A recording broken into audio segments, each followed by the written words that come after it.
на нашите гости, а за гостите, како што ви раскажав на почетокот, денеска ова утро е задолжена нашата Искра. Денеска на глобалниот ден на инженерот Искра имаме замисли дипломиран инженер за дизајн и инженеринг на облека во нашето студио. Каков ексклузивитет е ова? Со нас е Венера Тасева. Добро утро, Венера, добре ни дојде. Добро утро.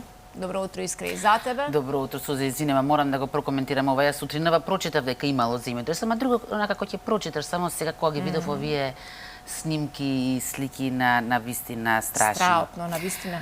Иако таму дрма веќе долг период и тие се поднавикнати, но ова е страшно непријатно. Просто како некои лего коцки изгледаат. Да, што се однесува до разговорот, да ти кажам, Сузета, убедена сум дека цела Струмица ќе не гледа, затоа што шењето е присутно во семејството на Венера веќе 3 генерации. Прекрасно. Така што тешко дека постои семејство во Струмица кое што некогаш сиве овие години барем нешто не сошило таму. Слава во Струмица, браво. Да, одлично, повелете. Венера, добро утро. Добро утро, ви благодарам за поканата. Често е задоволство ми е што сум овде. Нам исто така, особено што слушнав многу пофални зборови, гледачите имат можност да видат ни слики и видат што се ти имаш изработено. Ќе започнеме со оваа ваша семејна традиција. Ти по телефон малку ме збуни, ми рече терзици, односно терзици. Така по струмички Терзија. Да, терзи, дека сте веќе 3 генерации. Па ајде да ја започнеме приказната. Не можеме да ја започнеме од тебе без да ја започнеме со дедот ти, така? Да. Од него започнало се. Па вака, најпрво дедо ми се занимавал со тоа, подоцна татко ми, кој што се уште се занимава со таа струка. Па ете сега и јас како трета генерација уште се трудам да опстанам во оваа област. Нема логика да те прашам од каде љубовта кон дизајнот, кога очигледно, но еве ќе те прашам на која возраст било првиот момент кога си фатила игла во рака? Па не се сеќавам искрено да кажам. Што значи многу одамна било, уште си била многу малечка. Меѓутоа, вака, уште од мала, кај нас секогаш имало остатоци од материјали, репроматеријали и секој сум знаела, например, во слободното време кога не сум играла, да земам да лепам по тетрадки, да правам некои мои креации, може да се каже така. Тоа било твојата игра? Да. Тоа биле твоите играчки? Да, па тоа за време на основното образование. Меѓутоа веќе кога дојде ред да се запишам на средно образование, некако веќе не се двоумев, знаев што ќе се запишам. Се запишав во средното општинско училиште Никола Карев, конфекцијски компјутерски оператор. Значи, уште од средното образование бев, да кажам, по струка. Насочена си, знаеше каде ќе одиш.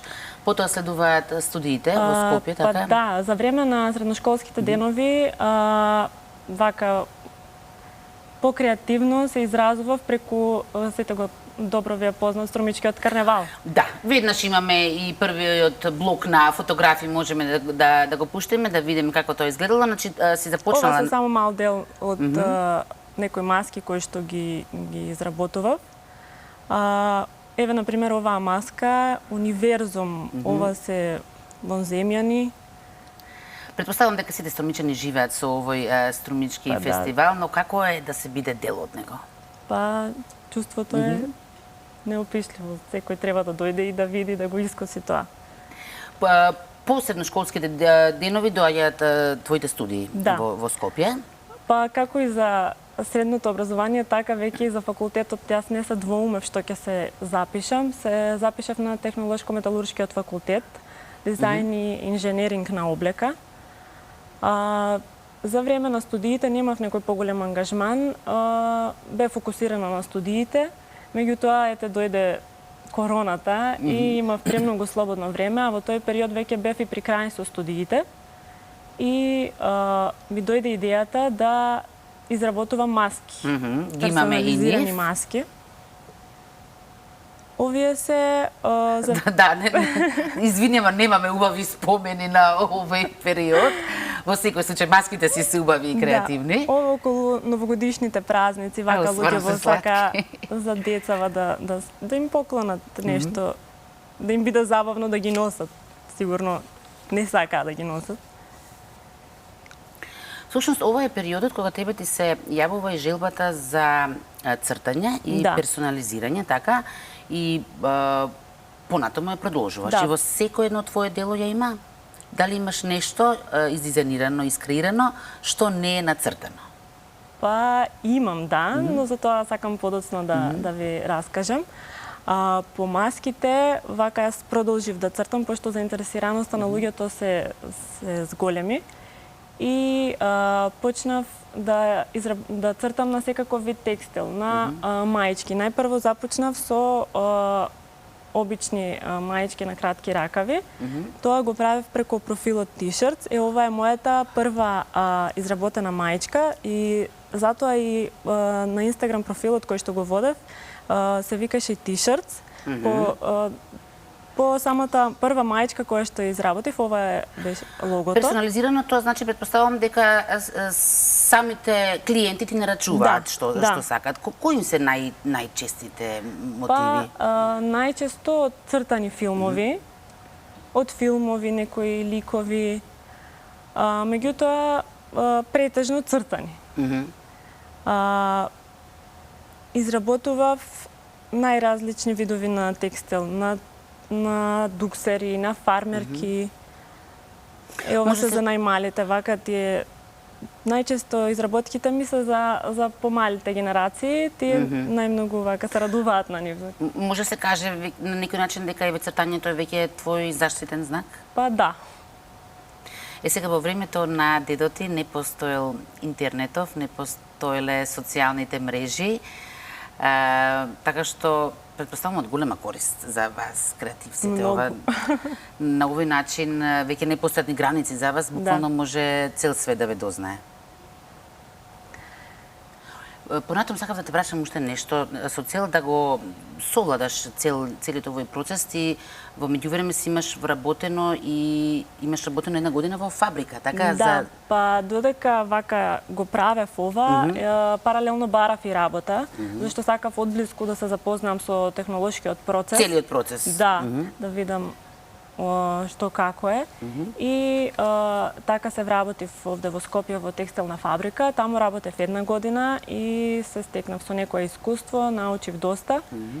И меѓутоа некако ми фалеше тој креативен дел, не можев да изразам својата креативност доволно. Па така да, затоа се вели во фабрика ќе влезеш како на лента, нели штанц машина, за тоа претпоставам за креативец не е тоа. Да, меѓутоа вреди да се искуси, да се види што како да се запознае самиот тој процес. Самите студии, претпоставувам дека тие на некој начин се тоа што веќе во традиционално сте го работеле во семејството, сепак го има издигнато на едно повисоко ниво. Да. Што е она што научи, што претходно не си знаела за оваа струка, иако си од мали нозе? Па, најмногу конструкција, да кажам, моделирање на самите кроеви, тој дел од струката. Инаку вака, за шиењето, имам доста голема поддршка од моето семејство, тие секојаш се тука. Ево, може би си можел да им предаваш на факултет. Па не би можела да кажам дека тие имат доста искуство. Венера, стигнавме до денешниот момент или период, она што кај тебе е најактуелно, е твојот бренд, твојата линија, како да наречем, Венус. Да. Не треба да прашам зашто се вика Венус, штом се викаш Венера. Ете така ти било предодредено. На што си сега фокусирана во моментов? Во моментот изработувам фустани, сум фокусирана на фустани, свечени фустани за свадби, како што е сега лето, за маторски. Меѓутоа, започнав со изработка на корсети. Ова е мојот прв корсет што го изработив. Раѓањето на Венера од Сандро Боттичели, сликата позната.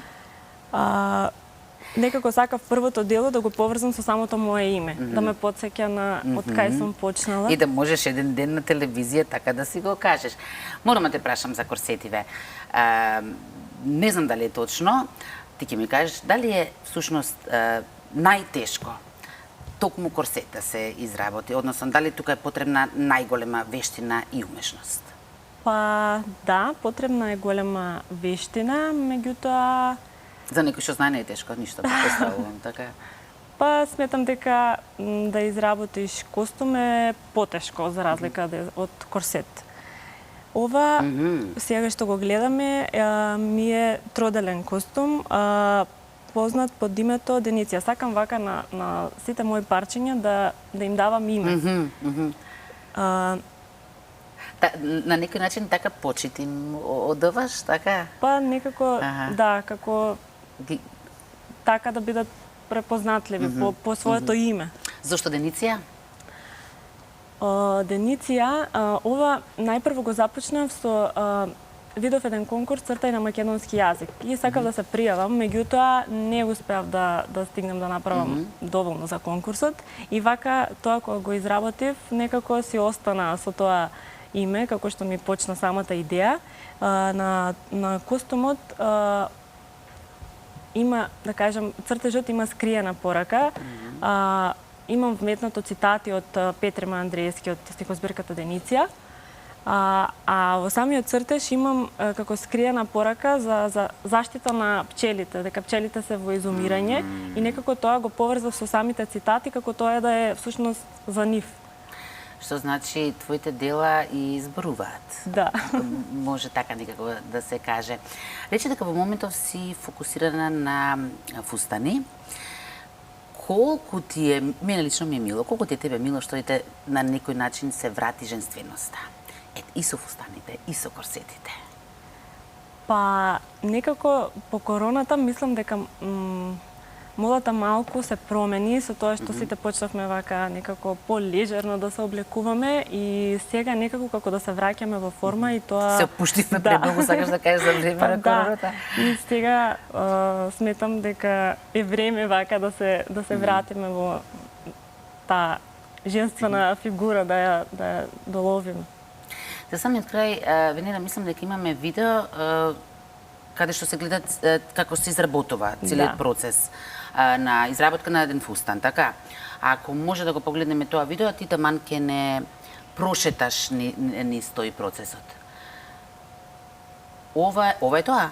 Да, овој фустан е, всушност оваа паперутка се вика ластовички на опашка. Ја има и во нашите планини. И кажи ми, дали станува збор, претпоставам дека станува збор за некои посебни бои, ова за да трае со годините? Да, ова се текстилни бои.